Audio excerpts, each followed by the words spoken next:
আদিলের কথা শুনে মিতালি বেগম মনে মনে বেশ খুশি হলেন। তিনি আনন্দে গদগদ বললেন, সত্যি? তোমাদের আপত্তি না থাকলে বিয়ের কথা ফাইনাল করে ফেলো।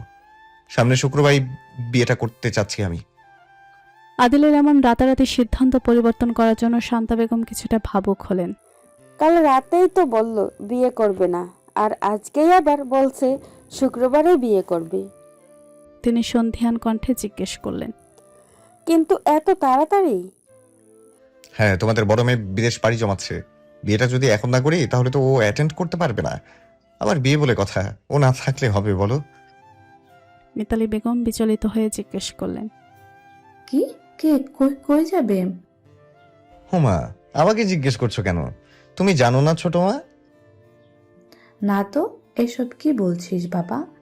ও, তাহলে রুচি তোমাদের কিছু বলেনি? আচ্ছা, সমস্যা নেই, আমি বলে দিচ্ছি। কিছুদিনের মধ্যেও বিদেশ যাচ্ছে, বাকি পড়াশোনা কমপ্লিট করতে। এরপর হয়তো ওখানেই সেটেল হয়ে যাবে। সে কি কথা? সে যাই হোক, মা তুমি বাবার সাথে কথা বলে তাকে জানিয়ে দিও শুক্রবারেই বিয়েটা হওয়া চাই আমার। বলে আদিল নিজের ঘরে চলে গেল। শান্তা বেগম ভাবছেন, রুচির বিদেশে যাওয়া আর আদিলের হঠাৎ করে বিয়েতে রাজি হয়ে যাওয়া দুটো কি কাকতালীয় ব্যাপার, নাকি রুচি চলে যাবে বলে আদিল রাগ করে বিয়েটা করতে চাইছে? কিন্তু কেন? ওদের মধ্যে কি তবে কিছু চলছে? না না না, তাহলে তো আমরা এতদিনে কিছু না কিছু টের পেতাম। দুজনে ছোট থেকে একসাথে বড় হয়েছে, তাই রুচি চলে যাচ্ছে সেজন্য বোধহয় বিয়েটা আগেই করে নিতে চাচ্ছে, যেন রুচিও বিয়েতে উপস্থিত থাকতে পারে। মিতালি বেগম বলে উঠলেন, ভাবি চলেন আগে ভাই এবং রুচির বাবার সাথে আদিলের বিয়ের বিষয় নিয়ে কথা বলে আসি, তারপর রুচিকে দেখছি। ও কাউকে কিছু না জানিয়ে হঠাৎ করে একা একা এত বড় সিদ্ধান্ত নিল কি করে? কিন্তু আপাতত এই বিষয়টা নিয়ে এখন কথা না বলাই ভালো হবে। আগে আদিলের বিয়ের কথাটা সেরে নি, তারপরে অন্য সব বিষয় দেখা যাবে। না হলে রুচি বিদেশে যাওয়ার কথা শুনলে ওর বাবা আবার চেঁচামেচি শুরু করতে পারেন। সবকিছু কেমন দ্রুত গতিতে হচ্ছে, তাই না মিতালি? হ্যাঁ, ঠিক বলেছেন। ছেলে মেয়েদের তো আর কি বলবো, যখন যেটা মন চায় সেটাই জেদ ধরে বসে থাকে। আদিলের বাবা যে কি বলবেন আমি তো সেটাই ভাবছি। আগে এত টেনশন কইরেন না, চলেন গিয়ে দেখি কি হয়। বিয়ের কথা শুনে নাজিমুদ্দিন প্রথমেই বলে উঠলেন, আদিল তো এখনো কিছুই করে না, ওর সাথে এখনই মেয়ে দিয়ে দিতে চায় তারা। মিতালি বেগম বললেন, আসলে আফসানার জন্য ঘন ঘন বিয়ের প্রস্তাব আসছে, তাই আফরোজা চাচ্ছিল এখন কাবিনটা করে রাখতে, পরে আদিল ব্যবসা বাণিজ্য শুরু করলে তারপর ওরা মেয়ে বিদায় দেবে। আর আদিল বিয়ে করতে প্রস্তুত? শান্তা বেগম বললেন, হ্যাঁ, ও তো নিজের মুখেই বলল শুক্রবারেই বিয়েটা করতে চায়। আপনাদের কোনো আপত্তি নেই তো? আফসানা কিন্তু মেয়ে হিসেবে ভালো, গ্রামের দিকে বড় হলেও শিক্ষিত মেয়ে, আদিলের সাথে ভালো মানাবে। নাজিমুদ্দিন বললেন, কিন্তু এত তাড়াতাড়ি আদিলের বিয়ে? আমি তো ভেবেছিলাম আগে আমাদের রুচির বিয়ে হবে, তারপর না হয় ওর কথা ভাবা যাবে। কিন্তু এখন তো দেখছি কোস উল্টো, আমার দুটো ছেলে দেখছি বিয়ে পাগলা বের হলো। ছেলেরা বিয়ে পাগল হবে না, বাবার মতো হয়েছে যে। বলে নাজিমুদ্দিন হেসে উঠলেন। তার সাথে বড় ভাই নাজিমুদ্দিনও যোগ দিয়ে হাসলেন। মিতালি বেগম আর শান্তা বেগম তাদের কাণ্ড দেখে মাথা নিচু করে নিজেরাও মুচকি হাসলেন। নাজিমুদ্দিন সিদ্ধান্ত নিয়ে বললেন, পাত্রপাত্রী যখন রাজি তখন আর আমাদের পিছু এটা লাভ নেই। ওনাদের কল করে জানিয়ে দাও আগামী শুক্রবারে আদিল আর আফসানার ঘরোয়াভাবে বিয়েটা পড়িয়ে রাখা হবে। পরের দিন সকালবেলায় মিতালি বেগম আফসানার মা আফরোজাকে ফোন লাগালেন। এরপর তিনি এবং শান্তা বেগম মিলে সকল কথা পাকাপাকি করে ফেললেন। পুরো বাড়িতে সকলে জেনে গেল শুক্রবারে আফসানার আদিলের বিয়ে। এই কথা শোনা মাত্র সুচি বিচলিত হয়ে উঠল। আদিল ভাইয়া তো রুচি আপুকে পছন্দ করে, তাহলে আফসানাকে বিয়ে করতে চাচ্ছে কেন? আমি তো সেদিন নিজের চোখে দেখেছি ভাইয়াকে আপুর হাতে চুমু দিতে। তাহলে এসব কি হচ্ছে? এখন আপুর কি হবে? আপুর নিশ্চয়ই মন ভেঙে গেছে। রাহাত যদি আমার সামনেও এরকম অন্য কাউকে বিয়ে করার কথা বলতো তাহলে তো এতক্ষণ আমি জ্ঞানই হারিয়ে ফেলতাম। আপুর যে কি অবস্থা হচ্ছে, উফ, এখন কি করা যায়? আমি কি একবার গিয়ে আপুর সাথে কথা বলবো? না না না না, আপুকে বলা যাবে না যে আমি আগে থেকেই জানি। তাহলে তাহলে এখন কাকে বলবো? আম্মুকেও বলা যাবে না। দেখ, ভালো লাগছে না। আদিল ভাইয়ের কি মাথা খারাপ হয়ে গেছে? হুম, বুঝেছি। ওর সাথেই কথা বলতে হবে। হ্যাঁ, আমার বোনকে কষ্ট দেওয়ার সাহস কি করে হলো তার? সূচি রেগে মেগে গটগট করে আদিলের ঘরে গেল। দরজায় হাত রাখতে সে খুলে গেল। সূচি ঘরে ঢুকে দেখলো ঘর ফাঁকা। আজ আসুক আগে, তারপর তোমাকে দেখছি। কি রে, এসব কি শুনছি? আদিল বলে আফসানাকে বিয়ে করবে বলেছে। আমি আরো ভেবেছি তোদের মধ্যে হয়তো সবকিছু মিটমাট হয়ে গেছে। কাল রাতে তোদের মধ্যে সবকিছু ঠিকঠাক হয়নি। না, কি ঠিক হবে? তার মানে আদিল এ বিয়ে নিয়ে সিরিয়াস? হুম। হ্যাঁ, কি হুম? তুই কি এইসব বসে বসে দেখবি? তাছাড়া আমার আর কাজ কি? রুচি, কি হচ্ছে এটা? তুই কি এখনো চুপ করে থাকবি? এভাবে নিজের জীবনটা শেষ করে দিবি? মিম প্লিজ, আমি আর এই বিষয়ে কথা বলতে চাচ্ছি না। দয়া করে আমাকে একটু একা থাকতে দে। মিনমিন মন খারাপ করে বেরিয়ে গেল। সোজাকে আয়নকে জড়িয়ে ধরল।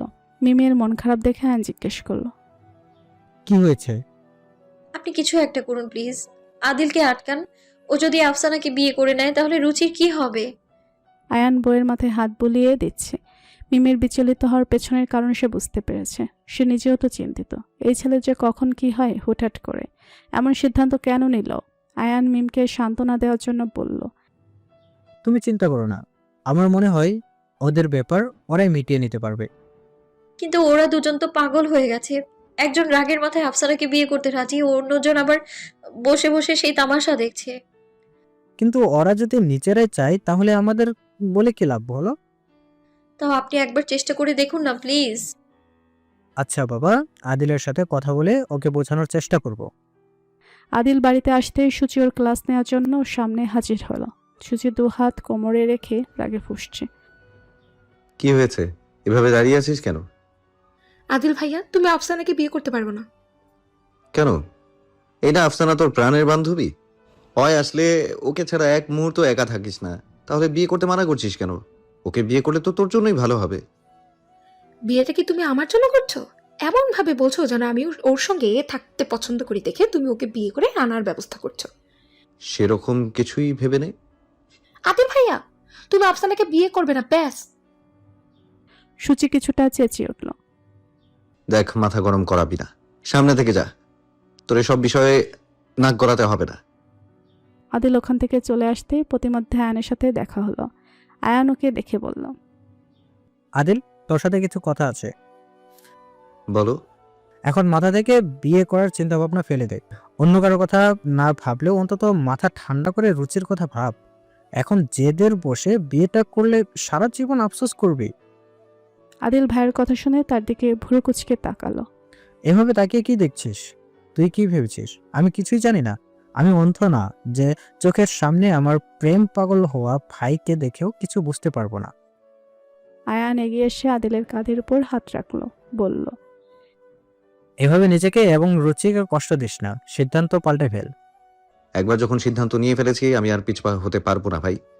আর তাছাড়া তোমার বোনের কোনো কষ্ট হবে না, বরং সে আরো খুশি হবে। তার ঘাট থেকে আপদ নেমে যাচ্ছে। বৃহস্পতিবার রাত 11টা। ছাদের রেলিং ধরে দাঁড়িয়ে আছে আদিল। মাথায় তার অজস্র চিন্তা ভাবনা। আর মাত্র 1 ঘন্টা, তারপরে পরের দিন পড়ে যাবে। এরপরে বদলে যাবে কয়েকটা জীবন। চিনচিন এক বুক ব্যথায় রুচি ছটফট করছে। কাল আদিলের বিয়ে ভেবেই তার দম বন্ধ হয়ে যাচ্ছে। বদ্ধ ঘরে শ্বাস নিতেও খুব কষ্ট হচ্ছে, তাই ছাদে যাওয়ার চিন্তা করলো। প্রতিমধ্যে আদিলের ঘরের দিকে তাকালো, কিন্তু ওর ঘরে লাইট অফ করা। রুচি ভাবলো আদিল হয়তো ঘুমিয়ে পড়েছে। রুচি ছাদে ঢোকার পরপরই লক্ষ্য করলো কে একজন সেখানে দাঁড়িয়ে। একটু সামনে এগিয়ে যেতেই বুঝতে পারলো ওটা আর কেউ নয়, আদিল। রুচিও রেলিং ঘেঁষে দাঁড়ালো, তবে আদিলের থেকে কিছুটা দূরে। রুচির উপস্থিতি টের পেয়েছে আদিল, কিন্তু ওর দিকে তাকাচ্ছে না। রুচি আর চোখে তাকিয়ে সেটা ঠিকই বুঝলো। রুচি লম্বা এক শ্বাস ভেতরে টেনে নিল, এরপর আদিলের সামনে গিয়ে দাঁড়ালো, কিন্তু আদিল ওর দিকে ফিরেও দেখলো না।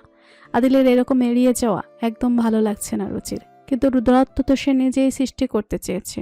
ও তো এটাই চাচ্ছিল।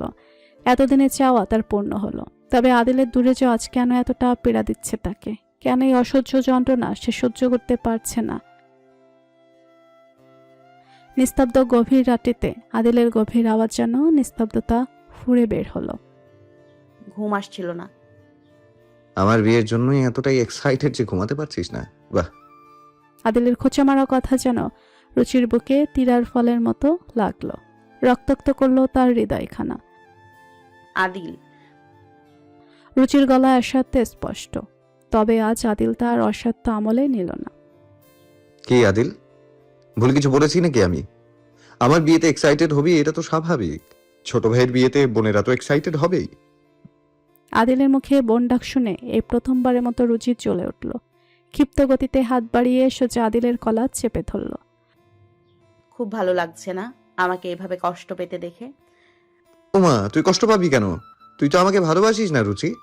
তুই তো আমাকে সবসময় ছোট ভাইয়ের চোখে দেখে এসেছিস, তাই নয় কি?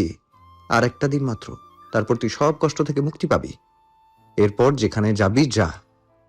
বলে আদিল রুচির হাত কলার থেকে সরিয়ে দিল। এরপর চলে যাওয়ার জন্য পা বাড়ালো, কিন্তু তার আগেই রুচি পেছন থেকে আদিলের শার্ট টেনে ধরল। আফসানাকে বিয়ে করিস না আদিল, ও এখনো অনেকটা ছোট।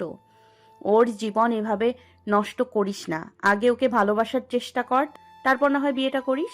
এখানে তো এত তাড়াতাড়ির কিছুই নেই। তুই যা বলবি তাই হবে? তুই আমার উপর এত অধিকার দেখাচ্ছিস কোন হিসেবে? আমি কাকে ভালোবাসবো নাকি বাসবো না, কাকে বিয়ে করবো, এসব আমার পার্সোনাল ম্যাটার। আমার ব্যক্তিগত বিষয়ে হস্তক্ষেপ করার তুই কে? কেউ না। একটা সময় ছিলি, খুব গুরুত্বপূর্ণ ব্যক্তি ছিলি, কিন্তু সেই অধিকার তুই নিজেই শেষ করে দিয়েছিস। আদিল, তুই আমার উপর রাগ করে এভাবে বিয়ে করতে পারিস না। নিজের পাগলামিটাকে সাইডে রেখে একবার আফসানার কথা ভেবে দেখ। ওর তো কোনো দোষ নেই। ওই মেয়েটাকে এসবের মধ্যে কেন টানছিস? আদিলের এই মুহূর্তে আরো বেশি রাগ হচ্ছে। কালকে তার বিয়ে, সে কথা যেন রুচি একবারও ওকে নিজ থেকে থামিয়ে বলল না যে, আদিল, আমি তোকে ভালোবাসি, তাই তুই বিয়ে করিস না। কিন্তু ও তো আফসানাকে নিয়ে পড়ে আছে। বিয়ে তো কালকেই হবে, আমিও দেখি কে আটকায়।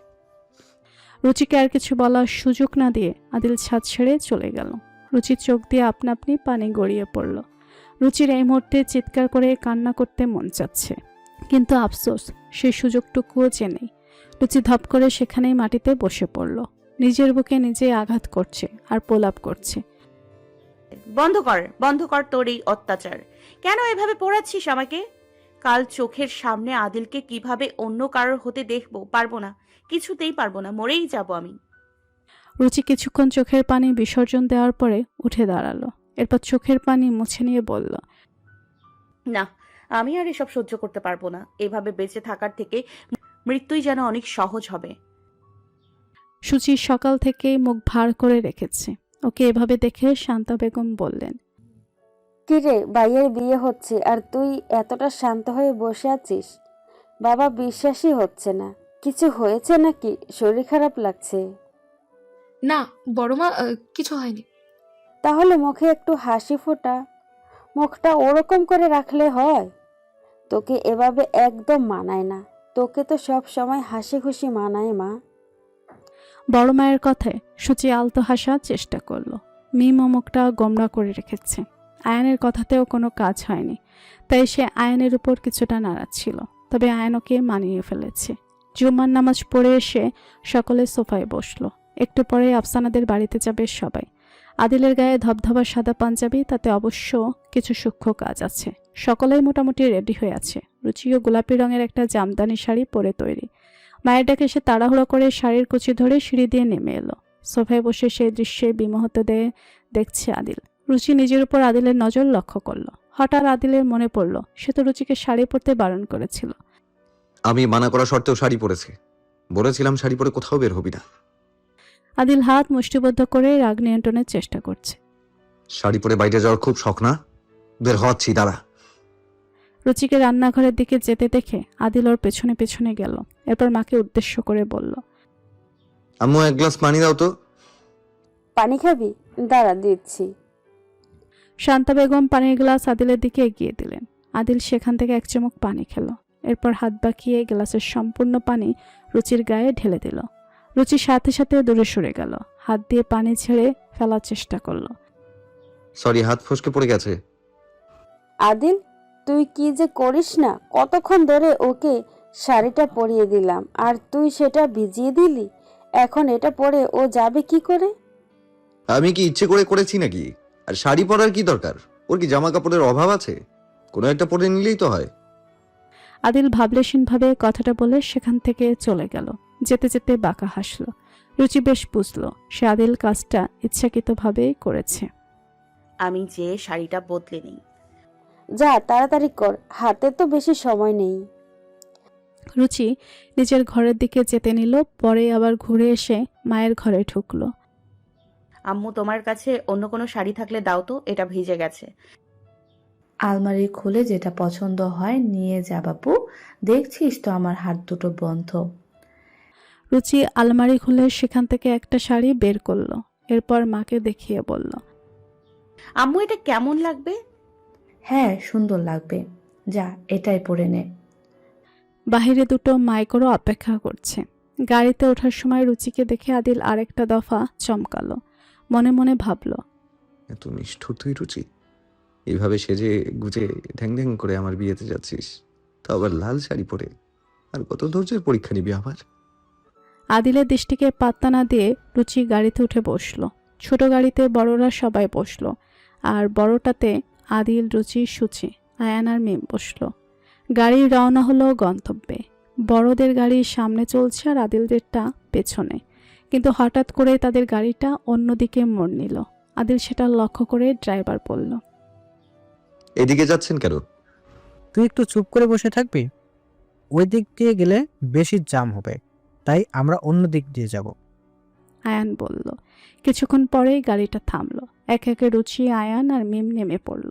আয়ান বলল, কি হলো, তোরা দুটো আবার বসে আছিস কেন? বের হ। সুচি তো কিছুই বুঝতে পারছে না কি হচ্ছে এসব। আদিল গাড়ি থেকে বের হয়ে জিজ্ঞেস করলো।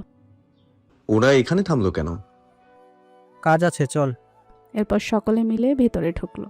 আদিল ভিতরে ঢুকে হা হয়ে গেল। এখানে আগে থেকে রুদ্র এবং রিয়া উপস্থিত, আর এটা কাজী অফিস। মিম রিয়াকে বলল, সবকিছু রেডি তো? হ্যাঁ, টেনশন নিস না, সব কিছু রেডি। থ্যাংক ইউ দোস্ত। দেখ, থ্যাঙ্কস বলে ছোট করছিস কেন রে? আয়ান কাজীর উদ্দেশ্যে বলল। বিয়ে পড়ানো শুরু করেন।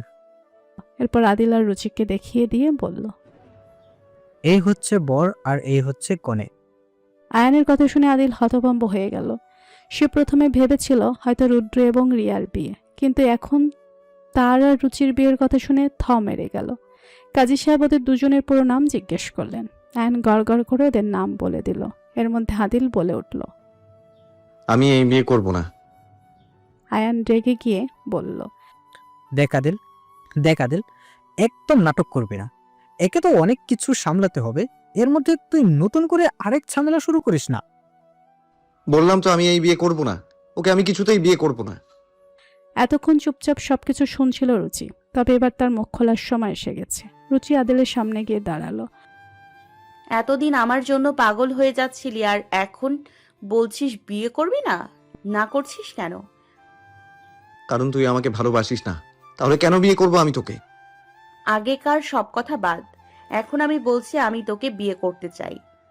কিন্তু এখন আমি তোকে বিয়ে করতে চাই না, কারণ তোর কাছে যতবার আমার ভালোবাসা নিয়ে এসেছি তুই ততবার সেটাকে ঠুকরিয়ে ফেলেছিস।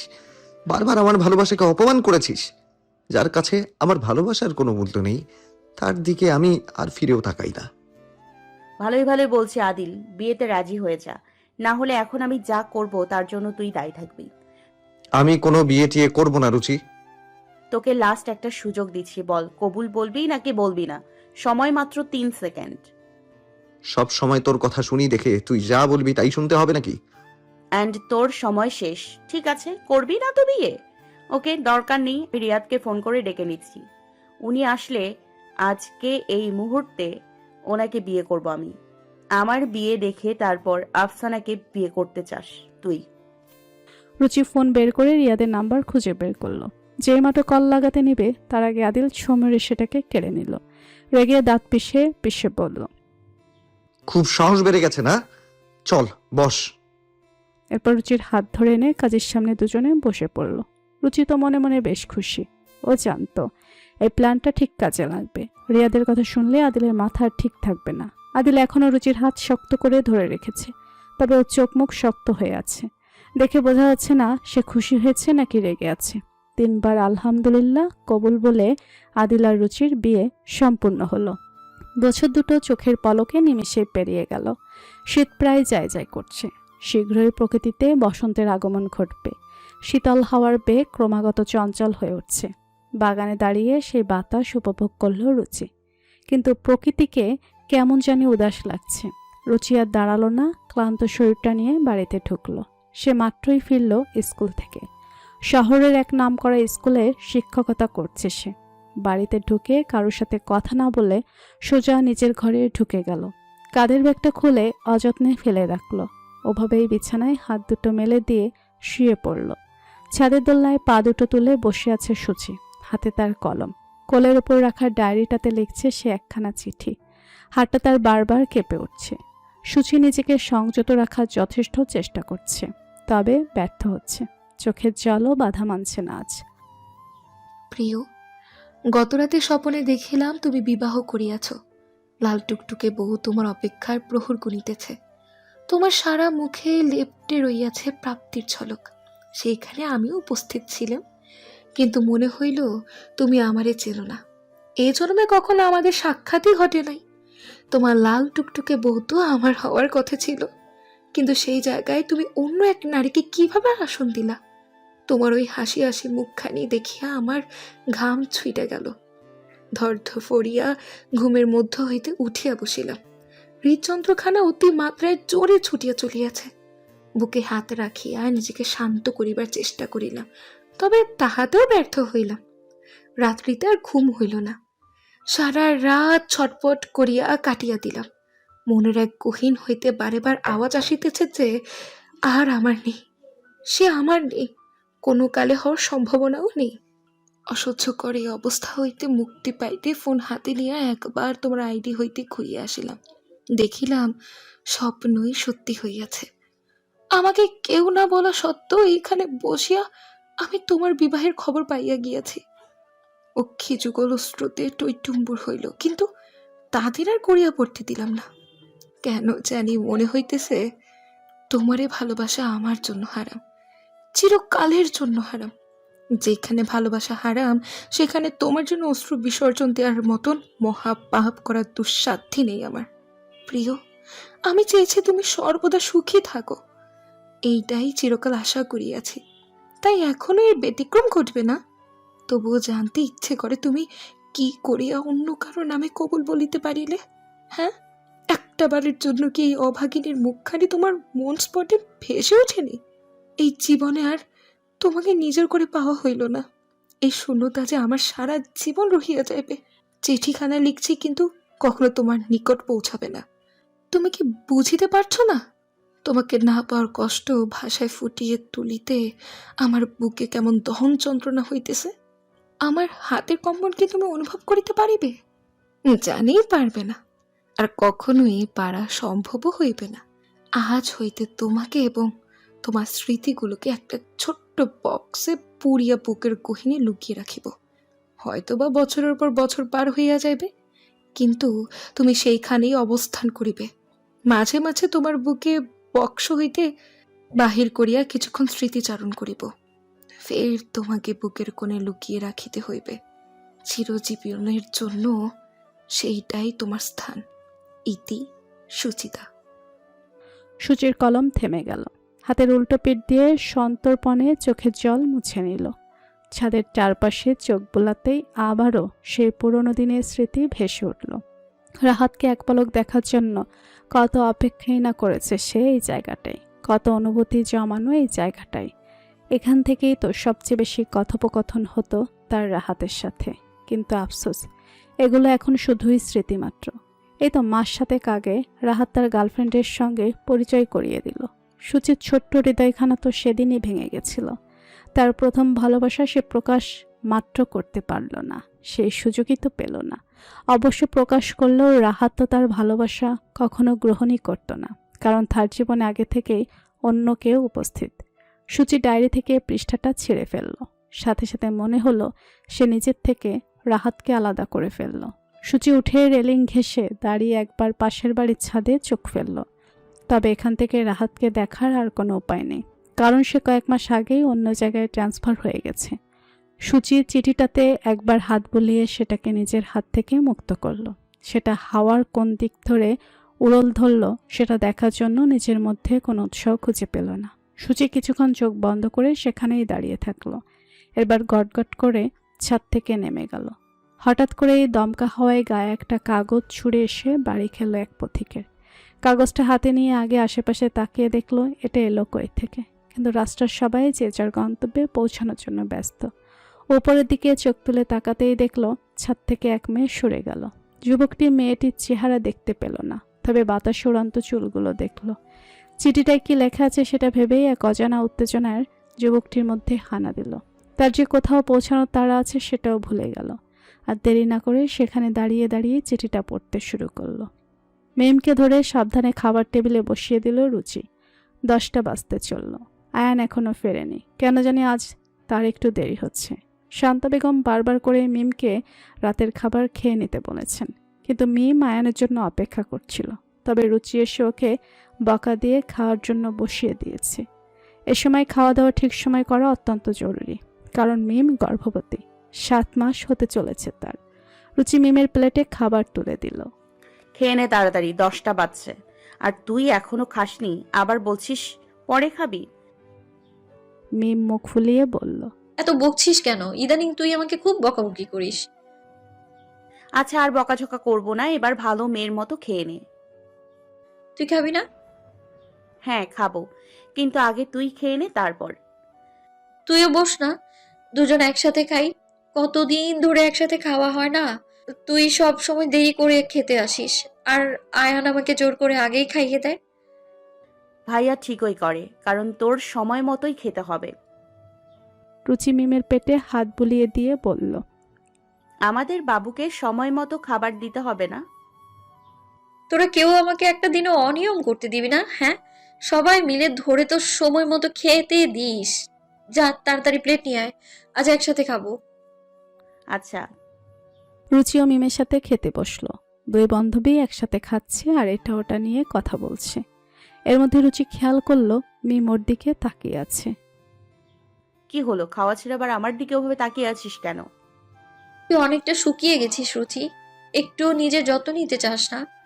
দেখ কি যে বলিস না, এমনি এরকম লাগছে। তুই আমার চিন্তা বাদ দিয়ে ভালোভাবে খা না।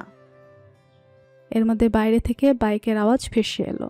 একটু পরেই আয়ান ভেতরে ঢুকলো। মিমকে টেবিলে দেখে তাড়াতাড়ি সেদিকে চলে এলো। মিমের চুলে হাত বুলিয়ে দিয়ে বলল, সরি, আজকে একটু দেরি হয়ে গেল। কিন্তু তুমি এত দেরিতে খাচ্ছ কেন? তোমাকে না বলেছে আমি দেরি করে এলেও তুমি 9টার মধ্যে খেয়ে নিবে?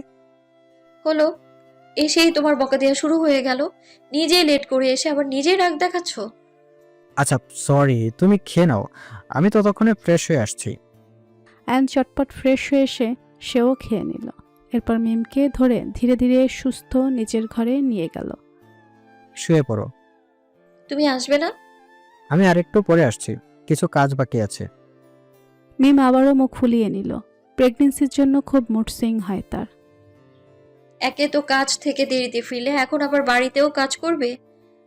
আয়ান বইয়ের অভিমানী কণ্ঠ শুনে ল্যাপটপ বন্ধ করলো।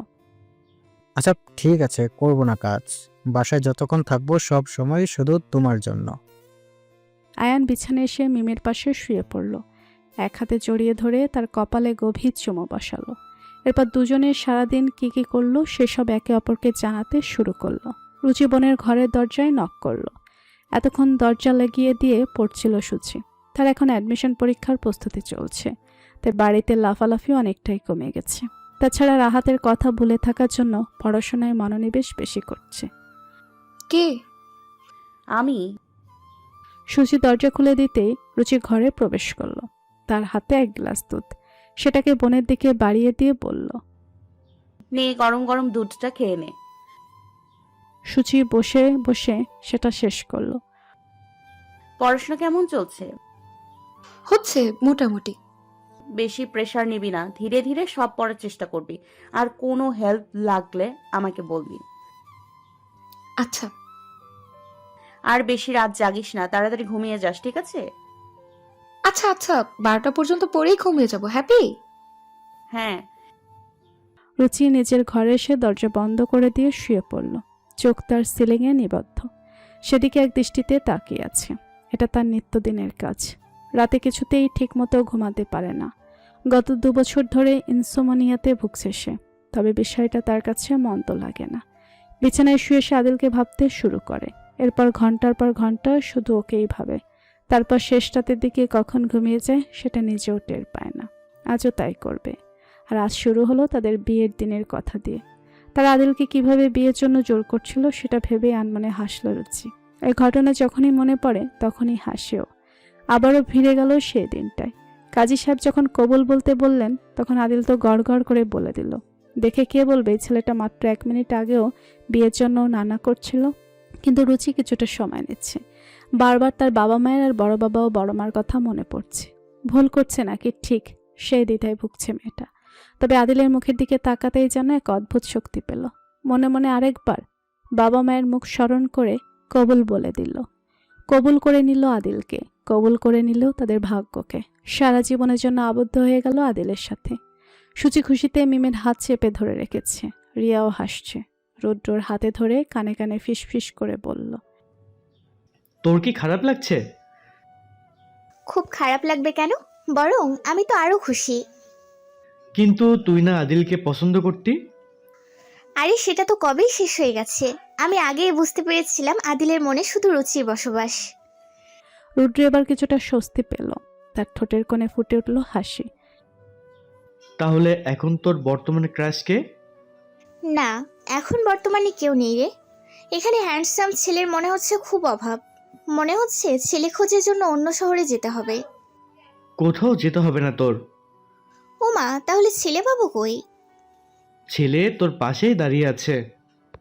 রিয়া হতবাক হয়ে রুদ্রর দিকে তাকালো। রুদ্র ওরা ধরে রাখা হাড়ের সামনে তুলে বলল, এই যে ধরেছি আর ছাড়ছি না, আর না তোকে অন্য কারো হাতে দিচ্ছি। তাহলে চল এখনই বিয়েটা করে নেই। রিয়ার এমন কথায় রুদ্র চোয়াল ছুলে গেল। বাপের জন্মেও ভাবেনি রিয়া এই কথা বলবে। এভাবে দেখার কি আছে? আমি সিরিয়াস। মতামত পাল্টে যাওয়ার আগে বিয়েটা করে নে। করব, তবে আজ নয়। আজ রুচি আর আদিলের স্পেশাল দিন। ওদের স্পেশাল দিনে আমাদের ভাগ বসানোটা উচিত হবে না। সেটা ঠিক। তবে আজকে যেটা বলেছিস সেটা মাথায় ভালোভাবে সেট করে রাখ। খুব তাড়াতাড়ি তোকে নিজের করে নিব, বেশি অপেক্ষা করব না। নাজিমুদ্দিন আয়ানকে ফোন করে বললেন, তোমরা এতক্ষণ আসছো না কেন? আমরা তো কখন পৌঁছে গেছি। সবাই আদিলের জন্য অপেক্ষা করছে। কোথায় তোমরা? বাবা আদিল বিয়ে করবে না। বাবা আদিল বিয়ে করবে না। তোমরা বাসায় চলে এসো, তোমাদের সাথে জরুরি কথা আছে। বাকি কথা পরে হবে, এখন রাখছি। বাবাকে কোনো কথা বলার সুযোগ না দিয়ে আয়ন ফোন কেটে দিল। কারণ এখন ফোনে কথা বলে তাদেরকে কিছু বোঝানো যাবে না। সামনাসামনি কথা বলে সবকিছু জানাতে হবে। আয়নের কথা শুনেই নাজিমুদ্দিন ভাষা হারিয়ে ফেললেন। তার পাশে দাঁড়িয়েছিলেন শান্তা বেগম। আমি কি এভাবে মূর্তির মতন দাঁড়িয়ে থাকতে দেখে জিজ্ঞেস করলেন, কি হলো, ওরা কোথায়, আর কতক্ষণ লাগবে পৌঁছাতে? তোমার ছেলে বিয়ে করবে না? কি কি বলছে এসব? হায় আল্লাহ! যেটা শুনলেই তো। এখন বলো, আফসানা বাবা মাকে কী জবাব দিব আমি? মেয়েটাকেই বা কীভাবে মুখ দেখাবো? মান সম্মান আর থাকলো না। দেখছো ছেলে কি মাথায় তুলে রাখার ফল। শান্তা বেগম কি করবে বুঝতে পারছে না। তার ওয়াজ আদিলের উপর খুব রাগ হচ্ছে। এ ছেলেটা এভাবে তাদের নাক কাটাতে পারলো। মিতালিকে এখন কি জবাব দিব? কিন্তু সবাইকে তো জানাতেই হবে। হাই হতাশ করতে করতে তিনি মিতালি বেগমকে সাইডে ডেকে আনলেন। এরপর সব ঘটনা জানালেন। এসব শুনে মিতালি বেগম যেন থমকে গেলেন। এখন তিনি কোন দিকে সামাল দেবে সেই চিন্তায় বিভোর হয়ে পড়লেন। আফসানা কেঁদে কেটে একাকার অবস্থা। যখন থেকে শুনেছে আদিল বিয়ে করবে না তখন থেকেই কেঁদেছে। মায়ের বুকে মাথা রেখে কেঁদেই চলেছে। আফসানা বেগম মেয়েকে সান্ত্বনা দিচ্ছেন। আদিলের উপর তিনি বেজায় টটেছেন। আদিলের পুরো পরিবার তাদের সামনে মাথা নিচু করে দাঁড়িয়ে আছে। মিতালি বেগম হাত জোর করে ভাইয়ের কাছে ক্ষমা চাইলেন। কথা বলতে বলতে তিনিও কেঁদে ফেললেন। নাজিমুদ্দিন মিতালি বেগমের পরিবারের সকলের থেকে ক্ষমা চেয়ে হনহন করে বেরিয়ে পড়লেন। তার পেছন পেছন বাকি সবাইও বের হলো। গাড়িতে বসে আছে আদিল আর রুচি। আদিলকে এখনো চুপচাপ থাকতে দেখে রুচি নিচেই বলল, বাসায় গিয়ে আমি সবার সাথে কথা বলবো। তুই কিছুতেই চিল্লাচিল্লি করবি না, চুপচাপ থাকবি। মাথা গরম করাবে না রুচি। আদিলের স্বর গম্ভীর শোনালো। তুই কি ভেবেছিস বিয়ে করেছি তোকে একা ছেড়ে দেওয়ার জন্য, একা সবকিছু সামলানোর জন্য? প্রেমের আগুনে পুড়লে দুজনেই পুড়ব, তোকে একা একা পুড়ে ছাই হতে দিব না।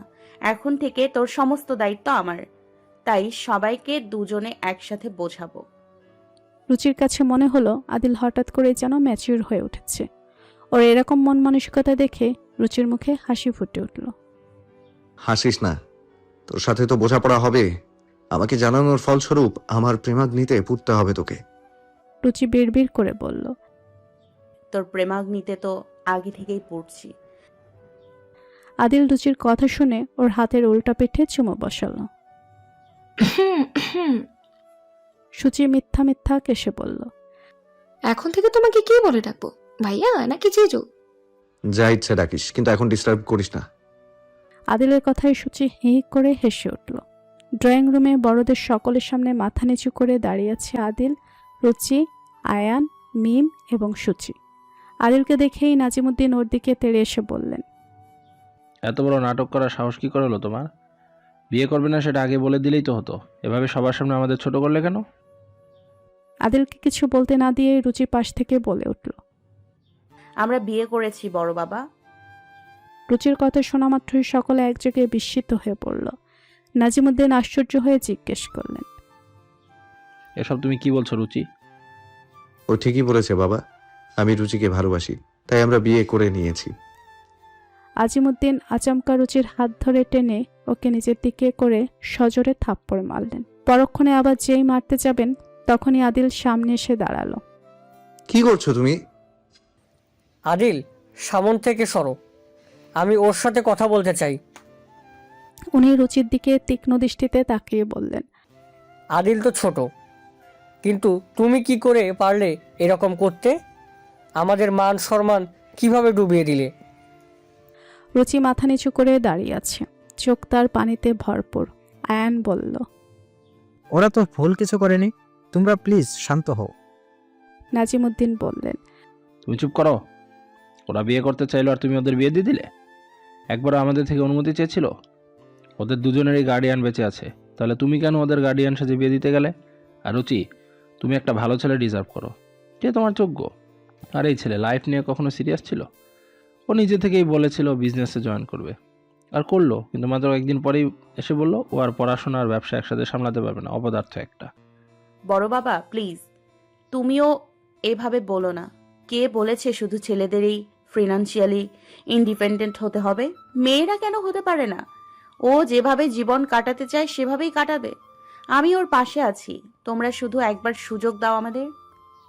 রুচিমা, তুমি আমারও মেয়ে, আমি কি করে পারি নিজের মেয়েকে এরকম একটা ছেলের হাতে তুলে দিতে? আর আমি যদি রুচির যোগ্য হই, তবে আমাদের সম্পর্ক মেনে নেবে তো? বড় বড় মুখ করে কথা বলা সহজ, কিন্তু বাস্তবে করে দেখানোটা ততটাই কঠিন। আর ছোট বাবা, তুমি কি বলো? তোমাকে নিয়ে আমার কোনো অভিযোগ নেই, শুধু নিজের মেয়ে যে এভাবে আমাকে ছোট করবে সেটা কখনো ভাবতে পারিনি। ভাই যা বলবে আমি সেটাই মেনে নেব। নাজিমুদ্দিন কিছুক্ষণ চুপ থাকার পর বললেন, তুমি যদি নিজেকে প্রতিষ্ঠিত করতে পারো তবেই আমরা রুচিকে তোমার হাতে তুলে দেব। আর আজকে রুচিকে ওর ফুপির বাসায় পাঠিয়ে দিব। তোমাদের মধ্যে কোনো প্রকার যোগাযোগ করতে যেন না দেখি। না, রুচির কোথাও যেতে হবে না, আমি নিজেই বাড়ি থেকে চলে যাচ্ছি। রুচির যোগ্য হয়ে তবেই ফিরবো। আদিলের কথায় রুচি হিতাহিত জ্ঞান হারিয়ে ফেলল। আদিল রুচির দিকে একবার তাকিয়ে দরজা দিয়ে বেরিয়ে গেল। কিছুক্ষণ ওখানেই স্তব্ধ হয়ে দাঁড়িয়ে থাকলো রুচি। পরক্ষণে আদিলের পেছন পেছন ছুটল। দৌড়াতে দৌড়াতে তার শাড়ির আঁচল কাঁধ থেকে ঝুলে এসে মাটিতে লুটোপুটি খাচ্ছে। আদিল। আদিল পেছন ফিরে তাকালো। রুচির সামনে এসে দাঁড়িয়ে বলল, তুই কেন চলে যাবি? আমি ফুপির বাসায় চলে যেতাম। না, আমি চাই না তুই বাড়ি ছাড়া অন্য কোথাও থাক। কিন্তু তুই কই থাকবি, কি করবি? সেসব নিয়ে তোর চিন্তা করতে হবে না, ভরসা আছে তো আমার উপর। হ্যাঁ। জবাব শুনে আদিল রুচির কপালে গভীর করে চুমু দিল। তুই সব সময় হাসি খুশি থাকবি, একদম কান্নাকাটি করবি না, বুঝেছিস? শীঘ্রই ফিরবো, শীঘ্রই ফিরবো। বলে আদিল রুচির হাত ছেড়ে চলে গেল। রুচির চোখের সামনে ঘোলা হয়ে আসলো। চোখের পানিতে সবকিছু অস্পষ্ট দেখছে। শীঘ্রই ফিরবো। আদিলের শেষ কথাটা বারবার রুচির কানে বাজে, এখনো বাজছে। রুচির চোখের কার্নিশ বেয়ে জল গড়িয়ে পড়ল। 2 বছর ধরে অপেক্ষা করছি, না জানি কবে ফিরবি তুই। এত অপেক্ষা করাচ্ছিস কেন আদিল? রুচির মাঝে মধ্যে অভিমান হয়, আদিল শীঘ্রই ফিরবে বলে এতদিনে ফেরার নাম নেই তার। পরেই আবার মনে পড়ে, না জানি ও একা একা কতটা কষ্ট ভোগ করছে, কি হালে আছে। তখনই সব অভিমান উড়ে যায়, ভর করে চিন্তারা। রুচি, বেরোচ্ছিস? হ্যাঁ বড় মা, আর আজকে ফিরতে দেরি হবে। কেন? আজকে স্কুলে স্পোর্টস আছে, তাই কখন ফিরবো ঠিক বলতে পারছি না। ঠিক আছে। রুচি আজ জিন্সের সাথে লং টপস পরেছে এবং ওড়না গলা দিয়ে দুপাশে ঝুলিয়ে নিয়েছে। প্রতিদিন সে সাধারণত 3 পিস পরেই যায়, কিন্তু আজ অনেক হাঁটাহাঁটি করতে হতে পারে, তাই 3 পিস পরেনি। স্কুলে যাওয়ার সময় হয়ে যাচ্ছে দেখে রুচি আর দেরি করল না। সূচি আজও সারাদিন ঘর থেকে বের হচ্ছে না, তাই মিতালি বেগম বিকেলবেলা ওর ঘরে গেল। সুচি, ঘর থেকে বের হয় এবার। কি সারাদিন ঘরে বসে থাকিস? একটু হাঁটাহাঁটিও কর, যা ছাদ থেকে না হয় ঘুরে আয়। না আম্মু, ভালো লাগছে না, ছাদে যাব না। কেন? আগে তো সারাক্ষণ ছাদে যাওয়ার জন্য পাগল হয়ে থাকতিস, এখন আর ছাদেও যেতে চাস না কেন? সূচি মনে মনে ভাবল, কেন যেতে চাই সেটা তোমাকে বলতে পারছি না মা। আমার যে আর ছাদে যাওয়ার কারণ নেই। এখন ছাদে যাওয়ার সময় কই? কয়দিন পর পরীক্ষা শুরু হয়ে যাবে না? তাই বলে তুই ঘর থেকে বের হবি না? আচ্ছা বাবা, যাচ্ছি, বাগান থেকে ঘুরে আসছি, হয়েছে এবার। হ্যাঁ যা। রুচির স্কুল শেষে ফিরতে ফিরতে সন্ধ্যা 7টা বেজে গেল। মেইন রোডে সিএনজি থেকে নেমে ভেতরে কিছু দূর হেঁটে আসতে হয়।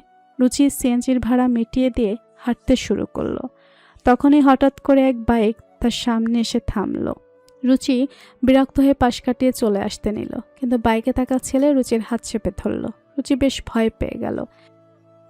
এটা কি ধরনের অসভ্যতামি? কি হচ্ছে কি? ছাড়ুন। কিন্তু রুচির ছেলেটি হাত ছাড়ল না। হাত ছাড়ুন বলছি, নইলে কিন্তু আমি চিৎকার করব। রুচি হাত ছেড়ে নেওয়ার জন্য টানাটানি করলো, কিন্তু যখন দেখলো কাজ হচ্ছে না, তখন চিল্লানোর সিদ্ধান্ত নিল। তার আগেই ছেলেটি ওর মুখে আঙ্গুল চেপে ধরল। নিজের বরকে দেখে কেউ চেঁচায় রুচি চানাচুর? সাথে সাথে রুচি স্তব্ধ হয়ে গেল, নড়াচড়া বন্ধ করে দিল। সেই আওয়াজ, সেই চিরচেনা ডাক।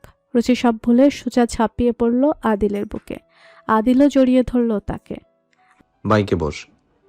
না, ছাড়বো না। আদিল বাধ্য হয়ে রুচিকে তুলে ওভাবেই বসিয়ে দিল বাইকে। সাদা শার্ট পরিহিত, হেলমেট মুখে ঢাকা যুবকের বুকে লেপ্টে আছে রুচি। বাইক দুর্দান্ত গতিতে শাঁসা শব্দ করে ছুটছে। বাতাসের গতিতে আদিলের শার্ট উঠছে, রুচির অবাধ্য এলোমেলো চুলও উঠছে। আদিল এক হাতে বাইক চালাচ্ছে, অন্য হাতে রুচিকে শক্ত করে চেপে রেখেছে নিজের সাথে। রুচির পা দুটো আদিল কোমরের দুপাশে বেষ্টিত। রুচির মাথা ঠিক আদিলের হৃৎপিণ্ডের উপর অবস্থা করছে। আদিলের তীব্র বেগে ছুটে চলা হৃদযন্ত্রের ঢিপ ঢিপ আওয়াজ রুচি কান লাগিয়ে শুনছে। চোখ দিয়ে তার অঝরে পানি ঝরছে। সেই পানি আদিলের বুক ক্রমশ ভিজিয়ে তুলছে। বাইক থামলা এক নির্জন রাস্তায়। এভাবেই ধরে থাকবি? একটু দেখতে তো দে তোকে। রুচি এবার আদিলের বুক থেকে মুখ তুলল। মাথায় হেলমেট থাকার কারণে আদিলের শুধু চোখ দুটো দেখা যাচ্ছে। সে চোখ দিয়ে এক দৃষ্টিতে দেখে যাচ্ছে রুচিকে। কান্নার জন্য চোখ মুখ লাল হয়ে আছে ওর। আদিল মাথা থেকে হেলমেট খুলে ফেলল। এভাবে কাঁদছিস কেন? আমি না বলেছিলাম একদম কান্না করবি না? রুচি চোখ মুছে বলল, কই কান্না করছি? ও তাই? কাঁদছিস না? তাহলে এসব আমি কি দেখছি? আর শরীরের একই হাল করেছিস? খাওয়া দাওয়া ঠিক মতো করিস না? করি। সেটা তো দেখতেই পাচ্ছি কেমন করিস। তুই কেমন আছিস? আমি ভালো আছি, দেখতে পাচ্ছিস না? একদম ফিট অ্যান্ড ফাইন। বাড়িতে সবাই কেমন আছে? আছে ভালো, কিন্তু বড় মা আর আম্মু তোকে খুব মিস করে। আর তুই? আমি কি? আদিল রুচির গালে হাত রাখল।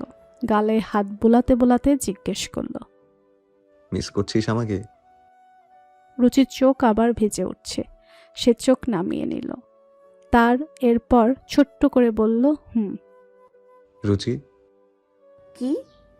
তাকা আমার দিকে। রুচি চোখ তুলে তাকালো। আদিলের দৃষ্টি বদলে গেছে। সে ঘোর লাগা দৃষ্টিতে রুচিকে দেখছে আর রুচির দিকে অগ্রসর হচ্ছে। রুচির চোখ দুটো কুচকে বন্ধ করে নিল। তবে আদিল আজ নিজেকে সামলালো। অধর না ছুঁয়ে চুমু দিল গালে। এরপর কানে ঠোঁট লাগিয়ে বলল, একেবারে সবার অনুমতি নিয়ে তবেই সব অধিকার দেখাবো। রুচি চোট করে চোখ খুলল। আদিলকে দেখে বেশ লজ্জা লাগছে তার। বাড়িতে কবে ফিরবি? আর একটু সময় লাগবে আমার। রুচির মনটা আবারও খারাপ হয়ে গেল। আরও অপেক্ষা করতে হবে? বেশি না, কয়েক মাস। কয়েক মাস বেশি না? কয়েক মাস তোর কাছে কম লাগছে? হ্যাঁ, কমই তো। কেন, তোর কাছে বেশি মনে হচ্ছে? ভালো, বাড়ি যেতে হবে এখন আমার। রুচির গলায় অভিমান স্পষ্ট। আদিল বুঝতে পেরে মুখ টিপে হাসল। চল, পৌঁছে দিচ্ছি। ফেরার সময় রুচি এবার নিজে থেকেই পেছনে বসলো। তখন তো কোনো কিছুর খেয়াল ছিল না, তাই ওভাবেই এসেছে। এখন কি আর ওভাবে বসতে পারবে? লজ্জায় মরে যাবে সে। তবে পুরো রাস্তা আদিলের পিঠে মাথা ঠেকিয়ে এসেছে। আরও অপেক্ষা করতে হবে। কিন্তু আদিলকে অন্তত একটাবার দেখতে তো পেল। একটাও কম কি। বাড়িতে ঢুকতেই মিতালি বেগম বললেন, এত দেরি হলো তাই বলে? হ্যাঁ, একটু বেশি দেরি হয়ে গেল। মিতালি বেগম লক্ষ্য করলেন রুচির মুখ কেমন লাল হয়ে আছে। কি রে, কিছু হয়েছে? মানে কি হবে? তোর মুখ কেমন লাল দেখাচ্ছে? ও এমনি, হয়তো গরমের কারণে হেঁটে এসেছি তো তাই। ওহ। রুচি তাড়াতাড়ি করে নিজের ঘরে চলে গেল। এখনো যেন আদিলের শরীরে উষ্ণতা অনুভব করতে পারছেন সে। রুচির দিন দুই কাটলো বেশ ব্যস্ততায়। তবে আদিলের সাথে দেখা হওয়ার পর থেকে মনটা তার বেশ ফুরফুরে। আজও ফিরতে তার সন্ধ্যা নামলো। বাড়িতে ঢুকে এসে খেয়াল করলো সবাই কেমন প্রফুল্ল মেজাজে আছে। সুজিও আজ সবার সাথে বসে আছে। রুচির নাকে বিরিয়ানি ঘ্রাণ আসতেই রুচি মাকে বলল, আজ কি বিরিয়ানি রান্না হয়েছে?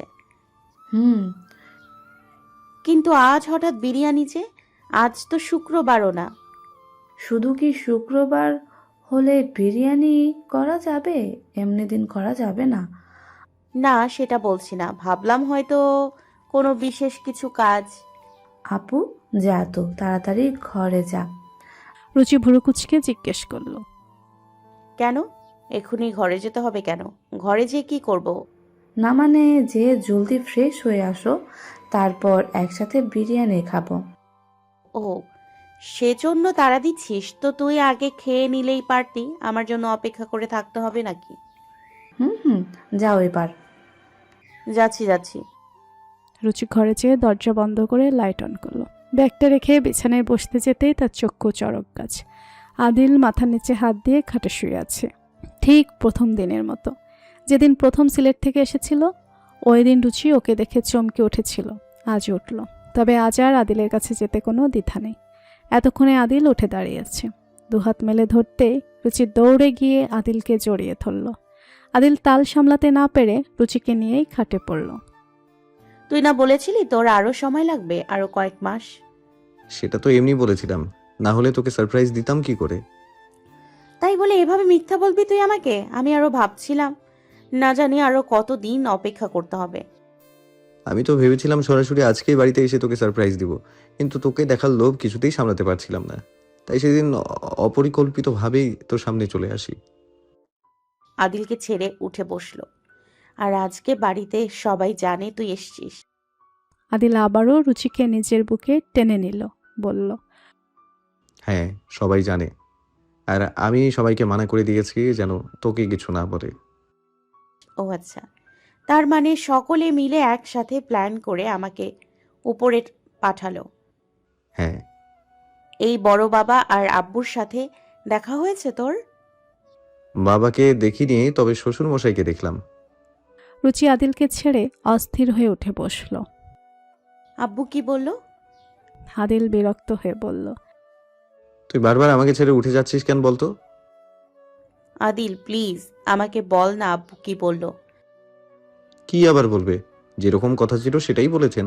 শ্বশুর মশাই আমাকে দেখে বড্ড খুশি, অন্তত তার মেয়ের থেকে তো বেশি খুশি।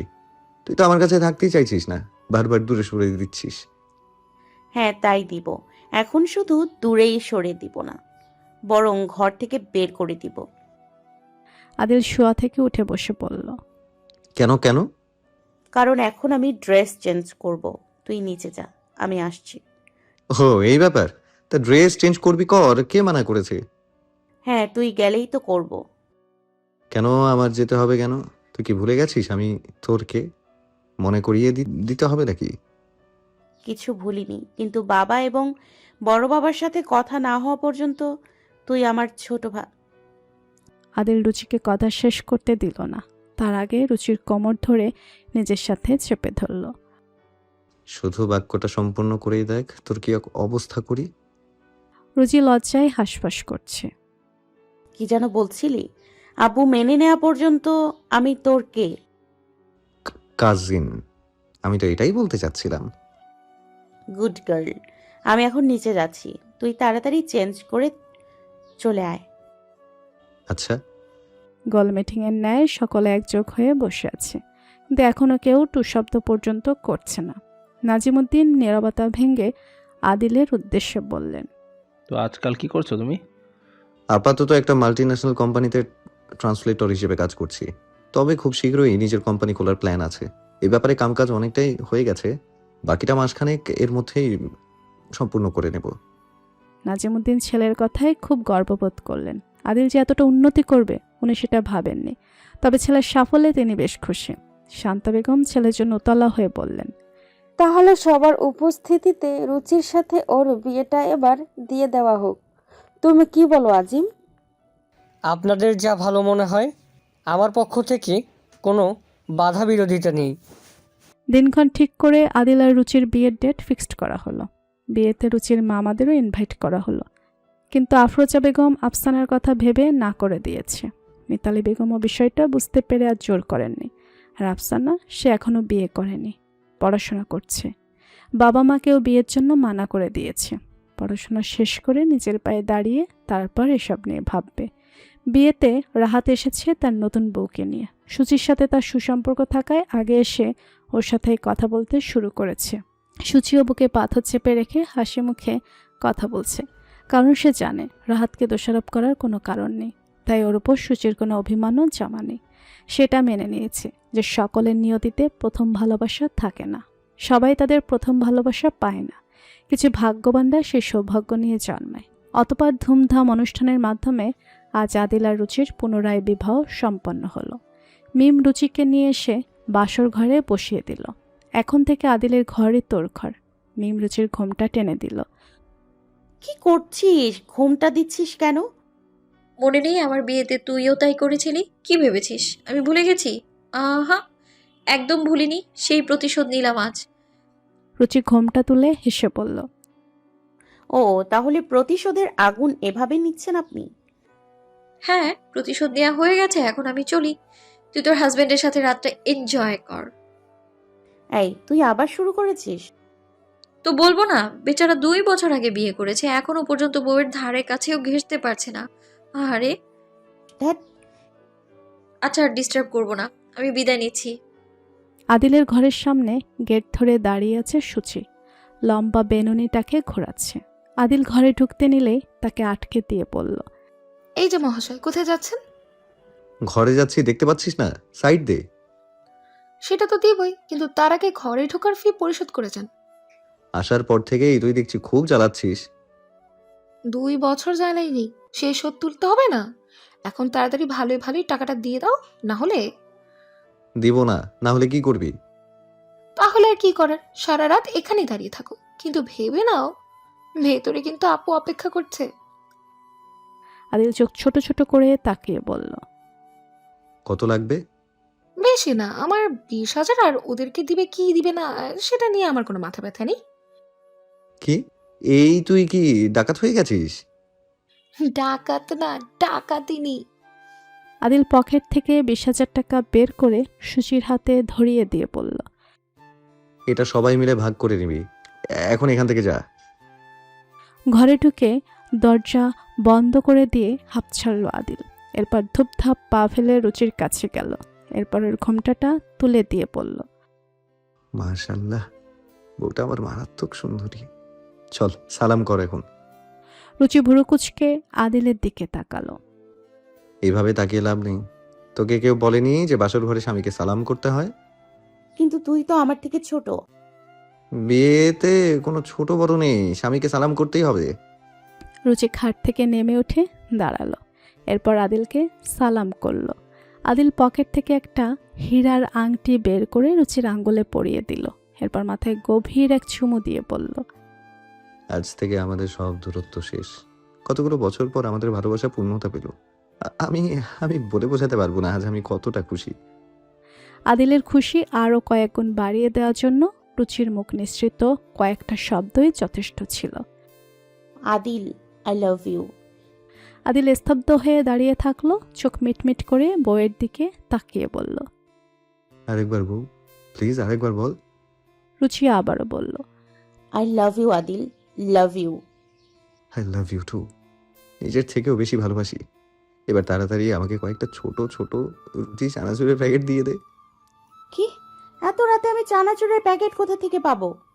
আরে বোকা বউ আমার, আমি সেই চানাচুরের কথা বলছি না, আমার আর তোর তৈরি ছোট প্যাকেটের কথা বলছি। আদিলের কথা বুঝতে পেরেই লজ্জায় লাল হয়ে গেল। তাড়াতাড়ি আদিলের বুকে মুখ লুকালো। আদিলে রুচির মুখ তুলে আর সময় নষ্ট না করে শক্ত করে রুচির ঠোঁট আঁকড়ে ধরল। রুচিকে ওভাবেই পাজা কোলে করে তুলে নিয়ে বিছানার দিকে অগ্রসর হলো।